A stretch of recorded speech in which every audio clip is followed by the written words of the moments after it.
നമസ്കാരം, കൊട്ടാരക്കര മീഡിയയിലേക്ക് സ്വാഗതം. വിസ വാഗ്ദാനം ചെയ്ത് 13 ലക്ഷം രൂപ തട്ടിയെടുത്ത 2 പേരെ അറസ്റ്റ് ചെയ്തു. കോട്ടയം ഏറ്റുമാനൂർ നീലിമംഗലം സ്വദേശിയായ രഞ്ജിത, കോട്ടയം ചെന്നാനിക്കാട് അനൂപ് വർഗീസ് എന്നിവരാണ് അറസ്റ്റിലായത്. തൃശൂർ റൂറൽ ജില്ലാ പോലീസ് മേധാവി ബി കൃഷ്ണകുമാറിന്റെ നേതൃത്വത്തിലുള്ള പോലീസ് സംഘമാണ് പ്രതികളെ അറസ്റ്റ് ചെയ്തത്. അരിമ്പൂർ സ്വദേശിനിയായ യുവതിയിൽ നിന്നാണ് പ്രതികൾ പണം തട്ടിയത്.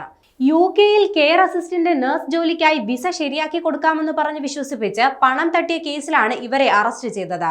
2023 സെപ്റ്റംബർ 23 മുതൽ 2024 സെപ്റ്റംബർ 27 വരെയുള്ള കാലയളവിൽ പല തവണകളായി 13 ലക്ഷം രൂപയാണ് പ്രതികൾ തട്ടിയെടുത്തത്. കോടതിയിൽ ഹാജരാക്കിയ പ്രതികളെ റിമാൻഡ് ചെയ്തിരിക്കുകയാണ്. രഞ്ജിത എറണാകുളം തൃക്കാക്കര പോലീസ് സ്റ്റേഷനിലും തൃശൂർ ഒല്ലൂർ പോലീസ് സ്റ്റേഷനിലും ഓരോ തട്ടിപ്പ് കേസുകളിൽ പ്രതിയാണ്. പരാതിക്കാരി വിസ ശരിയാക്കുന്നതിനായി പാസ്പോർട്ടും മറ്റ് രേഖകളും പ്രതികൾക്ക് കൈമാറിയിരുന്നു.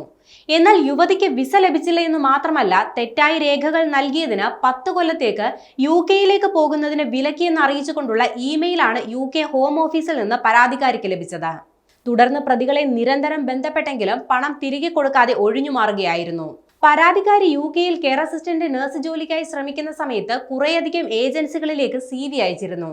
അതിനിടയിലാണ് പ്രതികൾ യുവതിയെ തട്ടിപ്പിനിരയാക്കിയത്.